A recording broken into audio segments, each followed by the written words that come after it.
Au début, on en voulait 3, tous les deux. Et puis après le premier, on a déjà hésité à faire un deuxième, parce qu'on a dit waouh, c'est du boulot, quoi. J'aime beaucoup mon enfant, mais je n'aime pas l'état physique de la grossesse, ni mental d'ailleurs. Je croyais au début à toutes les idées, entre guillemets, reçues de sérénité, apaisement. C'est trop beau, ton ventre va te manquer, tu vas te sentir femme à 100%. Pour moi, au contraire, c'est perdre ma féminité pour devenir une maman et pas une femme aux yeux de mon partenaire. Et aussi à mes yeux. Je sais qu'il y a une chose très précieuse que j'aime à 100% dans mon ventre, mais quand elle sera dans mes bras, ça sera mieux.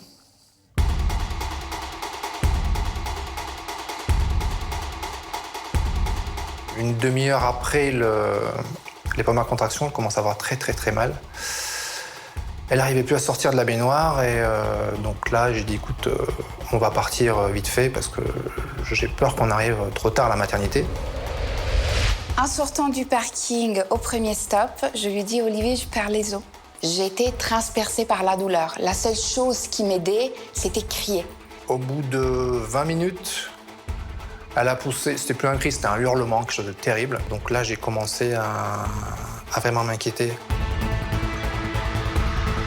Je sentais pertinemment qu'il fallait que je serre mes jambes parce qu'elle était là.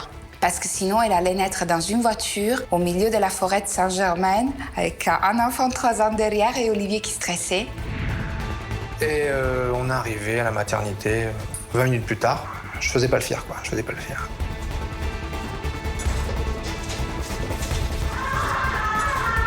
Dans mon dernier souvenir, j'avais 4 sages-femmes autour de moi qui me déshabillaient. Et dès qu'on m'a déshabillée très vite, la sage-femme, elle a dit « je vois ses cheveux ».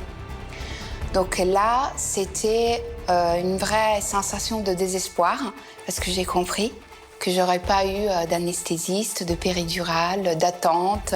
Donc j'aurais dû faire face à quelque chose à laquelle je n'étais pas du tout prête.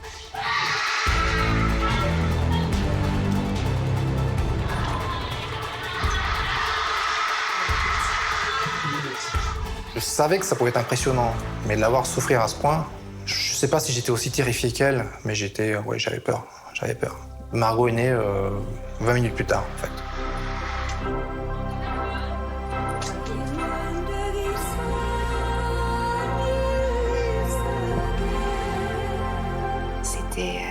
C'était vraiment une extrémiste, quoi. C'était vite.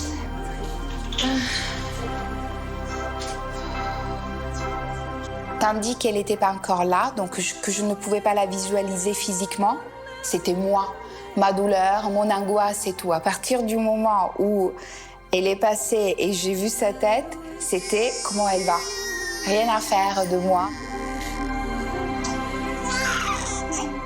On passe d'une situation de stress terrible à une situation de bonheur intense, mais tout ça, ça se joue encore en 30 secondes.